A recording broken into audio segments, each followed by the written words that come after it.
Welcome to the Squid Game. SpongeBob SquarePants loves games. So when he hears about a game with a 4.5 billion clam prize, he signs right up.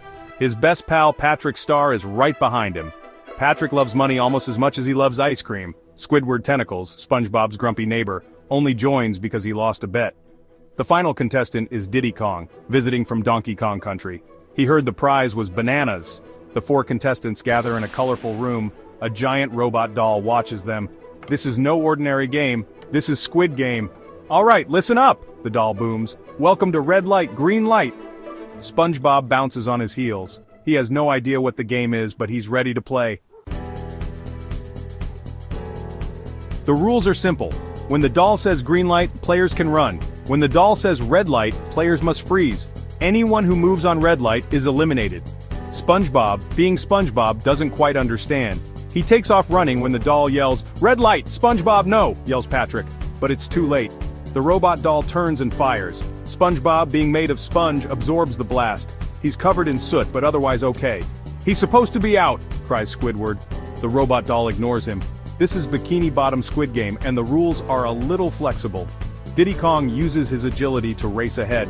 Patrick, meanwhile, is having trouble standing still. He wobbles back and forth, his tongue lolling out.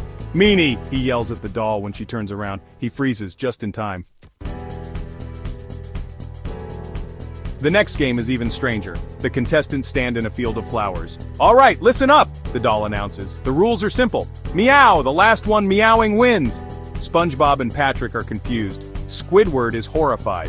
Diddy Kong shrugs. This is going to be interesting.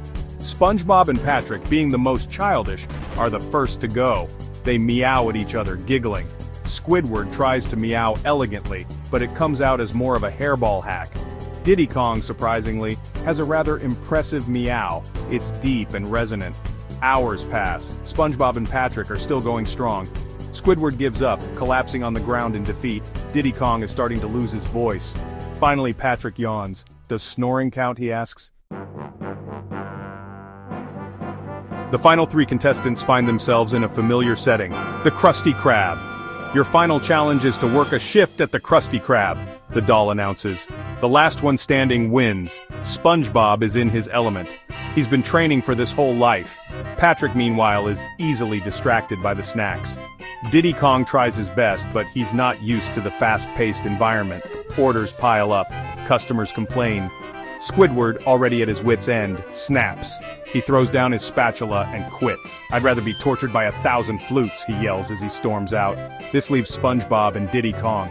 SpongeBob is a well-oiled Krusty Krab machine, churning out Krabby Patties with ease.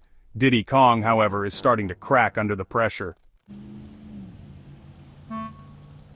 Diddy Kong, overwhelmed by the chaos, throws in the towel. "I'm out," he cries. "I'm going back to Donkey Kong Country where things are simpler." That leaves SpongeBob, the last contestant standing. He is declared the winner. SpongeBob is ecstatic.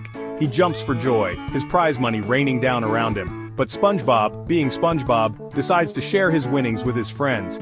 After all, what's the point of having billions of clams if you can't share them with your pals? The 4 of them enjoy a giant Krabby Patty feast, even Squidward. The end.